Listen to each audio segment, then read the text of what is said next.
بيفطر طعميه، انما لما اجي احلي كمان بالطعميه دي جديده دي. لكن شكل الجديد والاختراعات عند بلبن ما بتخلصش. بقول لكم ايه، ما تيجوا نشوف. طعميه ايس كريم احدث اختراعات بلبن. هنشوف يا جماعه الكلام ده تمام ولا اي كلام. بسم الله نبدا. ده بيجي لك كده الطعميه ايس كريم اللي بيقول عليه. بيجي كده الواحده فيها 3 قطع. الواحده فيها 3 قطع. هو عامل من المنتج بتاع طعميه ايس كريم، عامل نوعين. نوع مكتوب في المنيو اللي هينزل قدامكم دلوقتي بالحليب وده ثمنه 40 جنيه، ونوع بالبيستاشيو اللي هو محشي فستق ده ب 65 جنيه. تمام.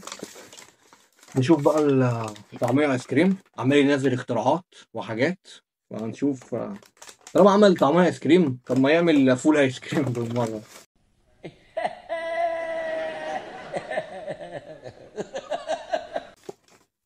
بسم الله. دي يا جماعه بتيجي كده طعمها ايس كريم سمسم بقى وحركات وجو. طبعا عشان هو ليه طعميه، عشان طبعا زي ما انتم شايفين كده الغلاف من بره عامل زي الطعميه يعني مقليه في الزيت، بس هي ايه، ده لوتس. طبعا لوتس ومحشي من جواه البيستاشيو او الفستق او بحليب. انا لسه ما عرفتش يعني، لسه هنشوف. افتحها قدامكم. بسم الله الرحمن الرحيم. خاف هتسيح. بسم الله. ما شاء الله بتبوظ. اهي. شايفين يا جماعه اهي. هي بتيجي كده بس طبعا ايه السمسم ما شاء الله. فاحنا هندوق كده. نقول بسم الله الرحمن الرحيم.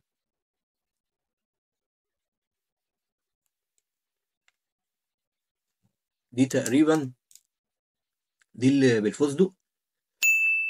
اللوتس طاغي جدا. الفستق برضه طاغي جدا. لا يا ولاد اللعيبه. لا جامده. جامده بصراحه. دي شكلها بصراحه جامده، اختراع جامد. الطعميه التانية يا جماعه بقى من عند بلبن، وهي طعميه حليب او طعميه فانيليا. تعالوا نشوفها ونجربها مع بعض. دي زي ما انا قلت لكم ثمنها 40 جنيه. بيجي برضو معاها صوص نوتيلا نفس الكلام.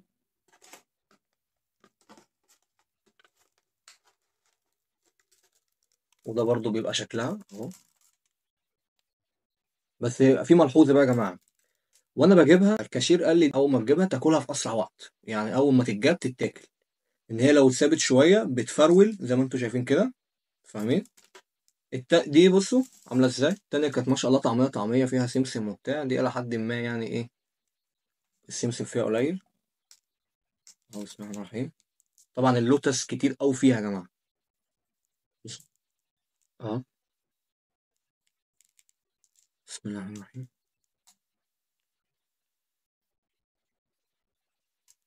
تمام جدا. اللي مخليها حلوه يا جماعه اللوتس. طعم اللوتس طاغي جدا جدا جدا جدا يعني. فاللي مخليها حلوه طعم اللوتس. طبعا طعم اللوتس بيفرق في اي حاجه هو عملها. هتلاقي لوتس مودي الطعم او مودي المنتج اللي اي حد بيعمله في ناحيه تانية خالص. فبالتالي بالنسبه لي انا بصراحه الاختراع ده جامد جدا. اما نشوف الاختراعات التانية رايحه فين عند بلبن. البيستاشيو 10 من 10. ودي برضو اللي هي الفانيليا او زي ما كاتب في المنيو اللي هي الحليب برضو اديه 10 من 10. ده بالنسبة لي اللي هو الاختراع العجيب بتاع بلبن. هل هيبقى في اختراعات تانية ولا لأ؟ ادينا هنستنى ونشوف، ولو في أي حاجة تانية